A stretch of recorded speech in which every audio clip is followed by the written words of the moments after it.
Hello বন্ধুরা, hi friends, তোমরা সবাই কেমন আছো বলো? আমাকে দেখা যাচ্ছে তো না? আমি কি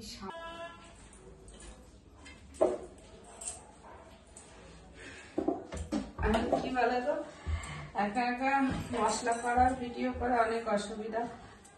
মানে একবার কেননা আমি যদি এই মশলাটা করতে তো অনেকটা টাইম লাগছে না। এবার যদি আমি না যদি আসন করে বসতে পারতাম ভালো হতো। একটু আসন করে বসে নিই এরকম করে, কেন বলো তো এই পায়েগুলোতে বেশি ভর দিতে পারছি না, আর এটাই সুবিধা হচ্ছে এরকম করে বসে। এই যে মশলাটা এখানে আদাটা বাটা হলো, জিরে লঙ্কাটা বাটা হলো। এবার বাটবো কাজু আর চার মগজ, আর একটাও মশলা করতে হবে, সেটা তোমাদের সাথে শেয়ার করছি না। ওটা হলো সর্ষে আর পোস্ত বাটবো, ওটা দিয়ে ছিম চচ্চড়ি করবো।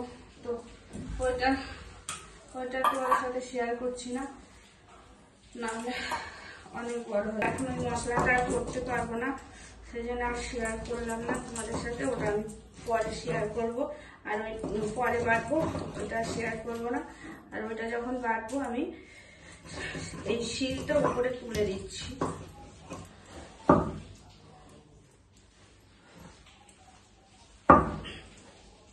এর মধ্যে রেখে দিচ্ছি আদা জিরে ধনে বাটা আছে, এর মধ্যে টমেটোটাও রেখে দিচ্ছি।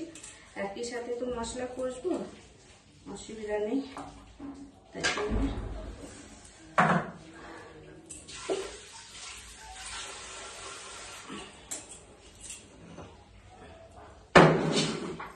আর যেহেতু আমি শিলটা ধুয়ে ফেলবো, তাই জন্য আমি শিলটা উপরেই তুলে দিচ্ছি। দেখো, আর নিচে কতগুলো পেতে নিয়েছি, না হলে স্লিপ কাটবে আর নিচে শব্দ হবে, সেই জন্য।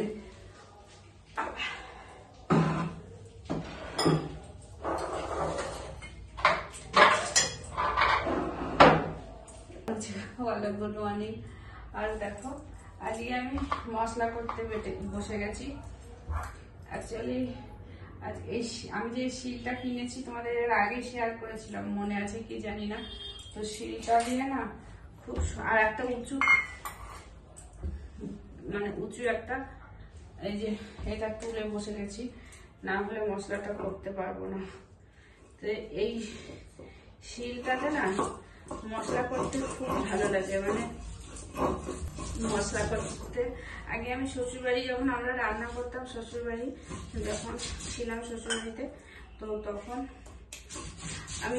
আমরা কিন্তু প্রত্যেকটা আদা জিরে লঙ্কা, আমার শ্বশুরবাড়িতে প্রচুর লঙ্কা খেত, তো সব পেঁয়াজ রসুন তো সবকিছুই শিলে বেটে রান্না করা হতো। তখন তার মিক্সি টিক্সি কিছু ছিল না, তো আমার শ্বশুরবাড়ির শিলটা ভালো ছিল। এরকম বসে বসেই মশলা করতে হতো তখন। একসময় প্রচুর মশলা করেছি, করে রান্না করেছি, এখনো করি মশলা, ওই অল্প অল্প করে করি দাঁড়িয়ে দাঁড়িয়ে। আর আগের যে শিলটা ছিল, ওই শিলটাতে বাটা যেত না বলে অতটা মশলা